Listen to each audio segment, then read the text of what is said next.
Welcome, everyone. Diving right in today. We're tackling this idea of a matrix avatar, like finding more meaning, more purpose, but through this really cool lens. And get this, our guy Alexander, he's got this business background, MBA even. Yeah, successful on paper, right? Totally. But he felt kind of empty, unfulfilled. It's like he was playing the wrong game or something. Exactly, like hitting a wall in the game of life. And that's so common, actually. So many people reach that point, the corner office, the big paycheck, but zero fulfillment inside. So what did he do? Give it all up to meditate on a mountaintop? Well, not quite, but he did embark on a 5-year deep dive of his own. Imagine that, 5 years exploring everything from CBT and hypnotherapy to NLP, even ancient mystical teachings. Okay, now we're talking. This wasn't just a weekend retreat. This was a full-on quest for answers. Exactly, and get this, some of the stuff he studied never even translated into English. Wow, now that's dedication. So this wasn't about a quick fix. It sounds like he was trying to understand the very root of why so many of us feel this disconnect between, like, what we achieve and how we actually feel. He was. And that led him to this idea we're not just cogs in a machine, we're not batteries, despite what that whole Matrix movie tells us. Okay, good, because that movie always creeped me out a little bit. Right. Instead, he found this really empowering idea that we each have a unique role to play, like choosing your avatar in a video game. Okay, I'm intrigued. So how do we find our Matrix avatar? Well, he uses the Zodiac as a framework. Interesting. But you know how zodiac signs can seem a bit surface level? Like, oh, you're a Libra, you must love balance. Totally. But he goes way beyond that. This isn't just about predicting your future, it's about understanding your strengths and weaknesses. So, like, instead of saying, oh, you're a fire sign, you're going to have a passionate year, it's more like, you're a fire sign, here's how to use that fire constructively. Exactly. It's about recognizing patterns, tendencies within ourselves, but seeing them as tools, not limitations. And for those struggling with depression, feeling lost, this can be huge. Okay, I love that. So it's not just about knowing what your sign is, but understanding how to use those qualities to actually navigate life better. Precisely. And for those feeling stuck, Alexander's work can really accelerate that whole self-discovery process. If you're ready to dive in, there's a link to his site in the episode description. Oh, I love that. So it's like, instead of feeling trapped by our past, our circumstances, we can use this system to unlock more of our potential. Yes. And one way he does this is by looking at each zodiac sign as an archetype. It's like each sign is a different player class in the game of life. Oh, I love that analogy. Right. And they've each got their own unique mission and skill set. So instead of that whole doom and gloom humans as batteries thing, we get to be active participants. Like we're actually co-creating our reality. Exactly. And that shift in mindset alone, that's powerful, especially if you're feeling stuck, overwhelmed. It's about realizing you have choices. And understanding your matrix avatar can be like having a roadmap to making choices that really resonate with you. Okay, so how does this all work in practice? Like, let's get specific.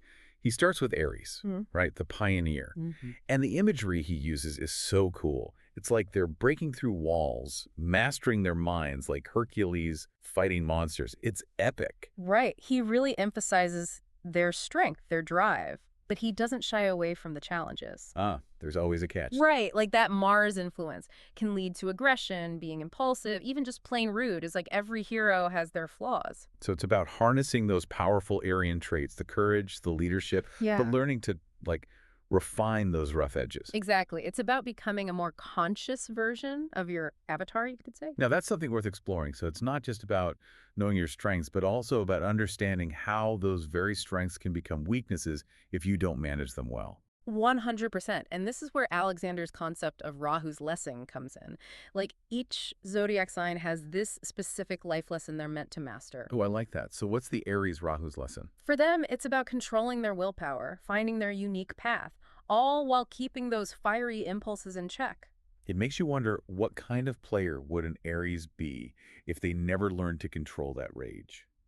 They might become like Morpheus from the Matrix, is that, so disillusioned they try to tear the whole game down. Alexander's big on this. We have a choice to be off, co-create and evolve within this game of life, or become destructive. That's a powerful distinction. So it's not just about individual growth, but about how we impact the world around us. Exactly. And that's what's so compelling about Alexander's work. He's providing a framework for understanding not just ourselves, but our place in the bigger picture. This is already blowing my mind, and we've only just scratched the surface. I'm ready to dive into the next sign, but first, a quick reminder. If this exploration of self-discovery and purpose is calling to you, be sure to check out Alexander's website, linked in the episode description. His unique approach might just be the key to unlocking a more inspired life. Now let's move on to Taurus, the Creator, shall we? Let's do it. Taurus brings a whole new set of strengths and challenges to the table, embodying the very essence of creation and manifestation. So Taurus, the creator, right? It's all about bringing spirit into the material world. Like, think of the builders, the artists, the ones who make things grow. Yeah, I love that. Hands in the dirt, creating beauty, abundance. Exactly. And their superpower, this incredible resilience, that grounded, earthy strength. Alexander talks about how Taurus is persistent, achieving goals, creating comfort, stability. They're probably amazing cooks too, right? Like creating deliciousness, making their homes warm and inviting. Right. But like all the archetypes, there are challenges. Alexander mentions this tendency towards, well, materiality, sensuality. Oh yeah, they can get a little too comfy on. Right. It's like they can get so caught up in the physical world, the indulging, the security, that they lose sight of that spiritual side. It's like that saying, money can't buy happiness, Mhm. right? You can have all the material comforts, but still feel that inner emptiness. Exactly. And their Rahu's lesson, it's all about finding that balance. Material stabilization, sure, but also recognizing that true abundance. It comes from aligning those goals with spiritual values. So for a Taurus who's feeling lost, depressed, maybe it's a sign they've gotten a little too caught up in the pursuit of success stuff. And they need to reconnect with that creative spirit, that capacity for joy, generosity. That's it. It's about tapping back into that energy, asking how can I use my gifts, not just to build a comfy life for myself, but to bring more beauty and abundance into the world. I feel like they're meant to be these conduits of earthly delights, Right. reminding us to slow down, savor the good things. Yes. And Alexander, he gives Taurus some specific things to focus on. Developing generosity, finding joy in giving, engaging in service, charity. It's remembering that true fulfillment, it comes from connecting with something larger than yourself.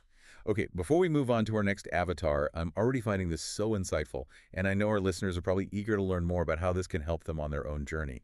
Reminder, you'll find a link to Alexander's website in the episode description. Now Gemini, the Messenger, shall we? Let's get ready for a shift in energy because Gemini is all about intellectual agility, communication. Ah, the communicators, the storytellers, the ones who bridge worlds with their words. They must be fascinating to talk to. You said it. Alexander describes them as quick-witted, adaptable, able to see like multiple perspectives at once, explaining those complex ideas in a way anyone can get. But with that much mental energy, there got to be some downsides, right? Of course. He cautions against verbal diarrhea. Oh, yeah. We've all met that person who loves the sound of their own voice a little too much. Right. And their Rahu's lesson. It's true discipleship, being a lifelong learner who values clarity, honesty over just being clever. It's about being that transparent intermediary, not distorting things, but striving for objectivity. That is so important, especially these days, right? With all the information overload and spin, it's hard to know what to trust. So for a Gemini struggling to find their place, maybe it's a sign to step back, ask, am I really listening? Am I communicating authentically or just adding to the noise? Exactly. And Alexander, with his unique system, can be a guiding light for them. Imagine the impact of Geminis truly mastering their craft, using their skills to bridge divides, foster understanding. That's the potential we're talking about. Wow, that's a powerful image. And speaking of powerful potential, Alexander believes that by understanding your Matrix Avatar, you can unlock hidden depths within yourself. He's even created personalized blueprints called life hacks based on your astrological and numerological profile. If you're curious to explore this further, be sure to check out his website linked in the episode description. Now, our next zodiac archetype is Cancer, the Keeper. And this one's close to my heart because it speaks to the power of emotional intelligence, creating a sense of belonging. Oh, I love that. They're the nurturers, the caregivers, the ones who make you feel safe, loved, unconditionally. Exactly. They have this incredible emotional depth, compassion. Alexander describes them as sensitive, intuitive, able to connect on a soul level. They're the ones you go to for a warm embrace, a shoulder to cry on. But without much sensitivity, they must be prone to getting hurt too. It's like being that open, that present, can leave you vulnerable.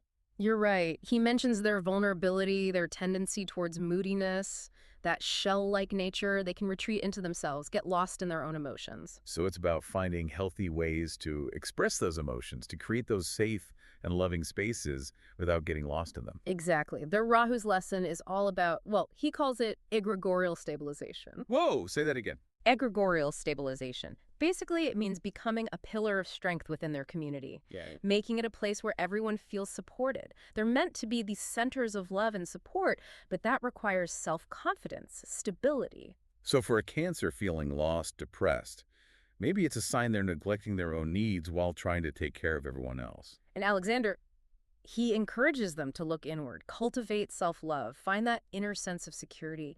He says they can't pour from an empty cup. It's about recognizing that true strength comes from embracing your vulnerability, not hiding from it. Mhm. And that by creating that strong foundation within themselves, they can then create these ripples of love and healing that extend outward to their families, communities, the world. Beautifully said. Now let's shift gears and talk about Leo, the light bearer. This archetype is all about stepping into your power, shining brightly. Oh, I love Leos. They have this radiant, magnetic energy, the natural performers, the ones who captivate you with their charisma, their passion. You've got it. Alexander talks about Leo embodying nobility, courage, shining their light for all to see. They're natural leaders, drawing others to their warmth, generosity. But like all powerful forces, there's potential for misuse, right? Like, Yeah. what are some of the challenges Leos face? Well, Alexander cautions against their tendency towards pride, boasting. They can get so caught up in their own magnificence that they lose sight of the needs of others. It's like they can get blinded by their own spotlight, forgetting that true leadership is about service, not just being the center of attention. And that's where their Rahu's lesson comes in egregorial leadership. It's about becoming a true leader, a guiding light, using their power to protect and care for those who are weaker. So, for a Leo struggling to find their place, maybe it's a sign they need to shift their focus from seeking external validation to cultivating inner confidence. Absolutely. Alexander encourages them to ask themselves, how can I use my gifts to uplift others? How can I inspire, empower those around me? It's about recognizing that true fulfillment comes from making a positive impact on the world, not just from receiving applause. And that's the beauty of Alexander's system. He doesn't just point out the pitfalls, he offers a pathway to navigate them, to transform those challenges into opportunities for growth and evolution. And if you're feeling called to embark on that journey of self-discovery, remember, Alexander offers a range of support, from coaching to immersive workshops. You can find more information on his website, linked in the episode description. Okay, before we get too far ahead of ourselves, we've been talking about these zodiac archetypes as players in the game of life. But what if someone doesn't even realize they're playing a game? Like, what if they're stuck in that humans as batteries mindset? That is such a good point, and it really gets to the core of what Alexander's about, you know? He believes a lot of people, they just go through life on autopilot, total unaware of their potential, or the choices they could be making. It's like they're playing the game, but just reacting to whatever happens instead of actually, like, picking up the controller and making conscious choices. Yeah. Exactly. And this is where understanding your Matrix avatar can be like, whoa, it's Yeah. about waking up, realizing you have agency, that you're not just a puppet. You can design a life that's aligned with what you value. It's like switching from passenger to driver, Yeah. right? Taking the wheel and deciding where you want to go. Precisely. And Alexander, he provides all these tools and techniques to help people do that. Yeah. Personalized guidance through his coaching programs, deep dives into your astrological blueprint. He even has these adventure boot camps. Adventure boot camps. Okay, now I'm really curious. Right. He's got this whole system for supporting people on their self-discovery journeys. You can find out more on his website. We'll be sure to link it in the episode description. Awesome. So it's not just about like intellectually understanding these concepts, but actually taking action, right? Putting it into practice. 100%. Knowledge without action. It's like a seed that never gets planted. Alexander provides the fertile ground, the tools, but it's up to each of us to plant those seeds, nurture them. And speaking of growth, we've still got a few more players to meet in this game of life. What about Virgo, the master? They sound intriguing. Oh, they are. Virgos, they're all about bringing order to chaos, you know, refining, perfecting everything they touch. Alexander, he says they have this natural ability to create structure, efficiency, always striving for purity, precision. They probably have the most organized junk drawers you've ever seen. Color-coded sticky notes, the works. Right. But their Rahu's lesson, It's about learning the art of devoted service, using their skills to help others, but without getting bogged down in the details or being overly critical. So that balance between striving for perfection, but also accepting imperfection, both in themselves and, like, in the world around them. Exactly. Alexander encourages Virgos to loosen up a bit, embrace some spontaneity, find joy in the journey, not just the destination. He reminds them that true mastery, it comes from understanding that nothing's ever truly finished, you know? There's always room to grow, evolve. And that's a beautiful perspective for anyone, regardless of their sign. Okay, what about Libra the Peacemaker? Seems pretty self-explanatory, but I bet there's more to it than meets the eye. Definitely. Libras are driven by this deep desire for harmony, balance. They're the mediators, the diplomats, always looking to create fairness, equilibrium. They're probably the ones breaking up fights on the playground, always trying to find the win-win. Exactly. Alexander highlights their diplomacy, their justice. But their challenge, it's overcoming indecision. They can get so caught up in weighing the pros and cons that making a choice becomes really hard. It's like they see all sides of every issue, which can be paralyzing. Exactly. They're Rahu's lesson. It's about finding that inner balance, learning to trust their gut, make decisions that feel aligned. So for a Libra who's feeling lost, maybe it's a sign to stop giving so much power to what other people think and connect with their own inner compass. Precisely. Alexander reminds them that true peace, it starts within. Once they find that inner equilibrium, then they can go out and create harmony in their relationships, the world around them. It's like that Gandhi quote, "Be the change you want to see in the world." You can't project peace outward if you don't have it within yourself. Okay, we're getting close to the end here, but the energy keeps building. Tell us about Scorpio, the purifier. Get ready for some intensity. Scorpios are like the alchemists of the Zodiac. They have this incredible capacity for transformation, taking darkness and turning it into light. They sound like they're always going through these like life-death rebirth cycles. You said it, and their superpower, intuition, insight into the hidden. They just see through facades, get right to the heart of the matter. But that kind of intensity, it's got to come with some challenges. What are some of the pitfalls Scorpios need to watch out for? Their Rahu's lesson is all about facing their shadow selves. They can get caught in power struggles, jealousy, even vindictiveness if they're not careful. It's like their stinger can be used for healing or for harming, right? Yeah. It all depends on how they choose to use that power. Exactly. Alexander encourages them to channel their intensity into creative pursuits, use their emotional depth to heal themselves and others. He reminds them true power comes from mastering your shadow, not letting it consume you. It's like they have to go through the fire themselves before they can turn around and help others through it. Okay, on to Sagittarius, the Enlightener. Getting some serious adventure vibes from this one. Oh, for sure. Sagittarians, they're the eternal students, the seekers of truth, always expanding those horizons, exploring new frontiers, both physically and intellectually. They probably have the most well-stamped passports and bookshelves overflowing with travel guides and philosophy books. Right, driven by this insatiable curiosity, always asking why, seeking a deeper understanding. But they're Rahu's lesson. It's about finding humility within that quest for knowledge. So it's not just about gathering information, but using that knowledge with compassion, humility. Exactly. Alexander reminds them they're not here to have all the answers, but to inspire others to embark on their own journeys of discovery. It's about being a guide, not a guru. Love that. Okay, now for Capricorn, the servant. That seems a little counterintuitive, doesn't it? Aren't Capricorns known for being ambitious, driven? They are, and that's actually what makes their Rahu's lessons so fascinating. They're builders, creating structures that last.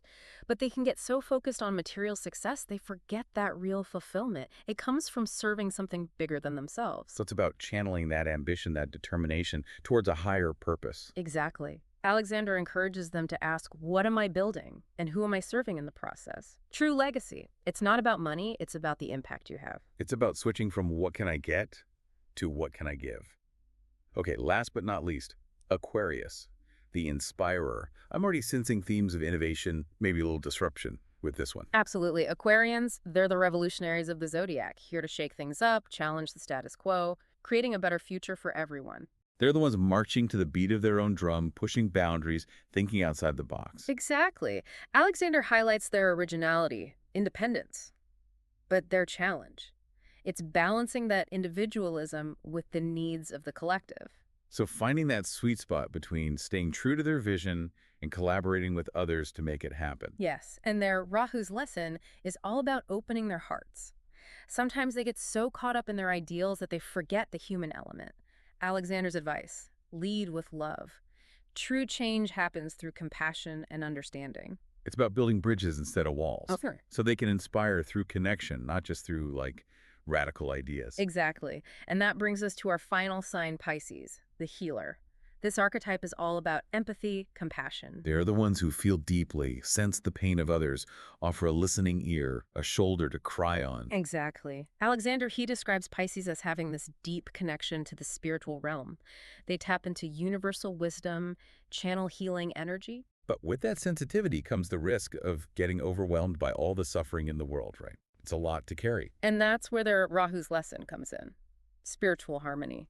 They need to balance their inner world with the outer world, connect with their intuition, but stay grounded in reality. So finding healthy boundaries so they can use their gifts to heal without, like, becoming depleted themselves. Exactly. He reminds them, you're not here to save the world, but to be a vessel of love, compassion, offering solace, support. Wow, what an incredible journey through the Zodiac. We've covered 12 unique archetypes, each with their own strengths, challenges, and this amazing purpose. I'm already thinking about my own Matrix Avatar, the lessons I'm here to learn. And that's the beauty of Alexander's work, right? It's not just about intellectually understanding these archetypes. It's about recognizing them within ourselves, using that knowledge to navigate our lives with more intention. It's about remembering that we're not just along for the ride, we're the ones holding the map. And with a little guidance, some self-awareness, we can create lives that are meaningful and fulfilling.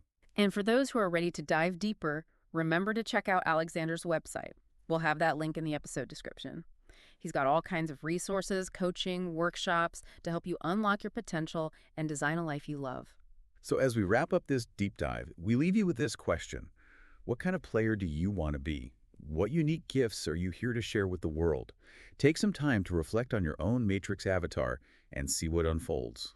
Until next time, keep exploring, keep growing, and keep playing the game of life with passion and purpose.